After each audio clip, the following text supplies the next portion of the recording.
अस्सलाम वालेकुम एवरीवन। आज हम बात करेंगे ट्रॉमा बॉन्डिंग पर। बेसिकली ट्रॉमा बॉन्डिंग है क्या? हमारी सोसाइटी में ये चीज़ बहुत कॉमन है, लेकिन इस पर कोई बात नहीं करता, और अगर बात की जाती है तो इसकी टर्मिनोलॉजी नहीं पता कि ट्रॉमा बॉन्डिंग बेसिकली हम कहते किसको हैं। हमारी लाइफ में बहुत सारे रिलेशनशिप्स होते हैं, जैसे पेरेंटल रिलेशनशिप होता है, रोमांटिक रिलेशनशिप होता है, सिबलिंग्स का रिलेशनशिप होता है, और फ्रेंड्स का रिलेशनशिप होता है।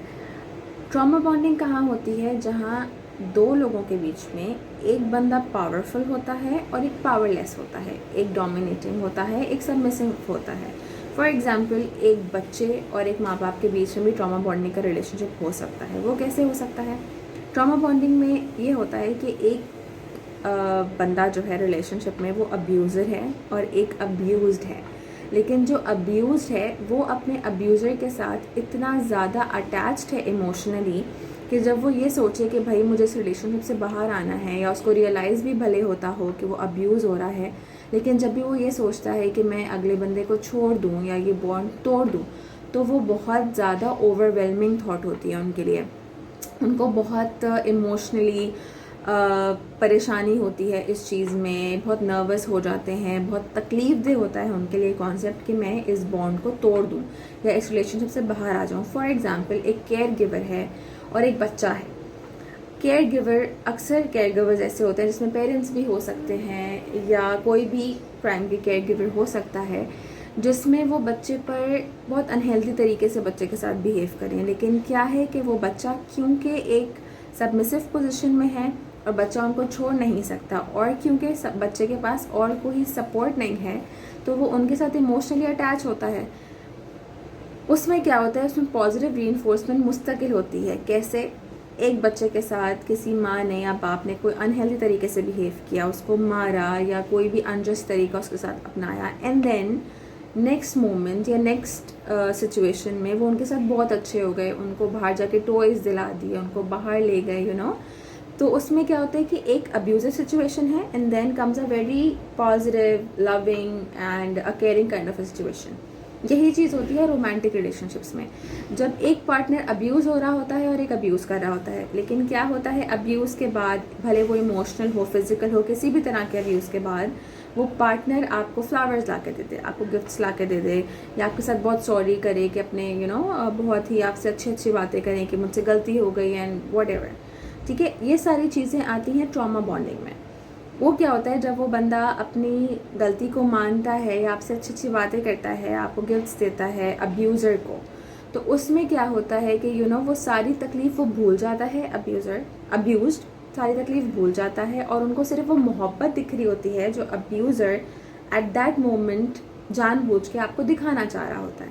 तो that makes a bond that is called a trauma bond. Abuser जो है ना, उसको पता होता है कि वो इस वक्त पावरफुल पोजीशन में है, वो मैनिपुलेटिव होते हैं, उनको पता है कि अगला बंदा इतना स्ट्रांग नहीं है कि वो मुझे छोड़ के चला जाए, और उनको इस बात का अच्छे तरीके से अंदाज़ा होता है कि कुछ भी हो जाए, ये इंसान इस रिलेशनशिप में रहेगा, ये इंसान इस बॉन्ड को नहीं तोड़ेगा। उनको ये बहुत कॉन्फिडेंस होता है because they make it that way. उन्होंने सारी डायनेमिक्स ऑफ द रिलेशनशिप अपने हाथ में रखी हुई होती है। उसमें they are well aware that the abused person, that the person we are manipulating, that a person who is under us would never ever dare to leave us, because कुछ भी हो सकता है, बॉन्ड बहुत स्ट्रॉन्ग हो सकती है, may be the abused person is deeply in love, या फिर वो इतना वीक हो, फाइनेंशियली स्ट्रॉन्ग ना हो। अगर स्पेशली अगर ये पेरेंटल रिलेशनशिप्स में हो, तो ऑब्वियसली बच्चों के पास ये चॉइस नहीं होती कि वो अपने माँ बाप चेंज कर सकें। या अगर ये सिबलिंग्स के अंदर होता है और एक सिबलिंग बहुत डोमिनेटिंग है, एक सिबलिंग थोड़ा सा सबमिसिव है और डिपेंडेंट है किसी तरह उस डोमिनेटिंग सिबलिंग पे, तो ऑब्वियसली एक ऐसा रिलेशनशिप है जो तोड़ा नहीं जा सकता। हाँ, रोमांटिक रिलेशनशिप्स में और फ्रेंड्स के रिलेशनशिप में इस चीज़ को तोड़ा जा सकता है, लेकिन जो अब्यूज्ड पर्सन होता है वो इतना ज़्यादा डोमिनेट हो चुका होता है, इतना ओवरवेल्म होता है उस बॉन्ड से कि वो नहीं छोड़ पाते सिचुएशन को। इसमें करना क्या है? इसमें करना ये है कि सबसे पहले आपने ये रियलाइज़ करना है कि you are being abused, you are being manipulated, and no matter what happens, no matter what your abuser says after an abusive situation, no matter how they make it up to you, और वो abuse का cycle किस तरह वो थोड़ी देर के लिए तोड़ देते हैं, just to give you a positive reinforcement to make you stay in the bond, in the relationship.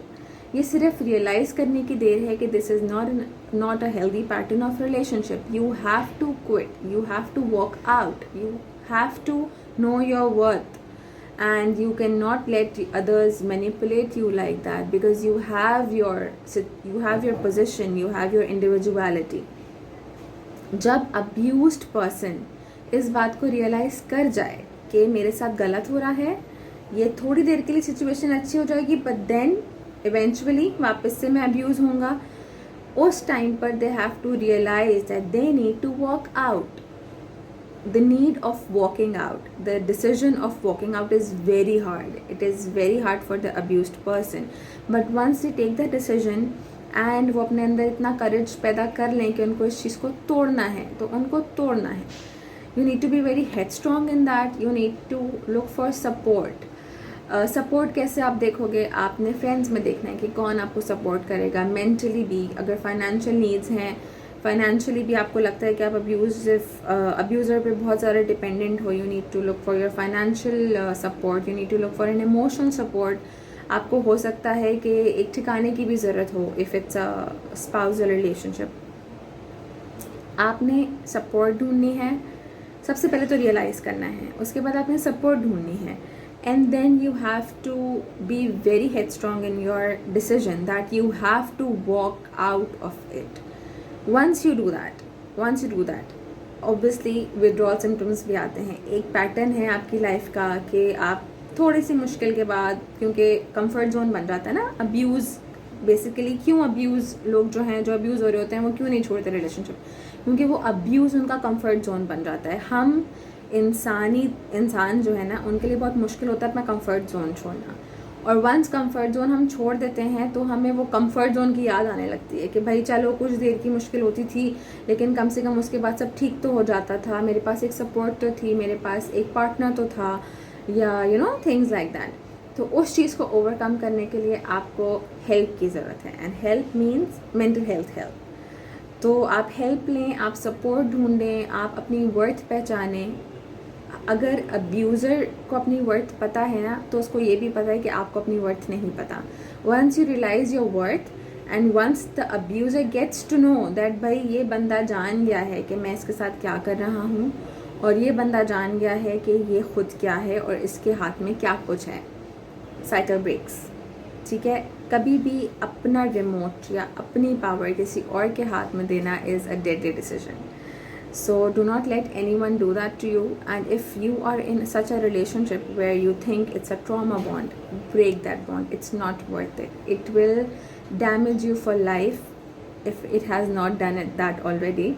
You need to realize that you need to walk out of it, and there's no one who can make you any lesser than you are.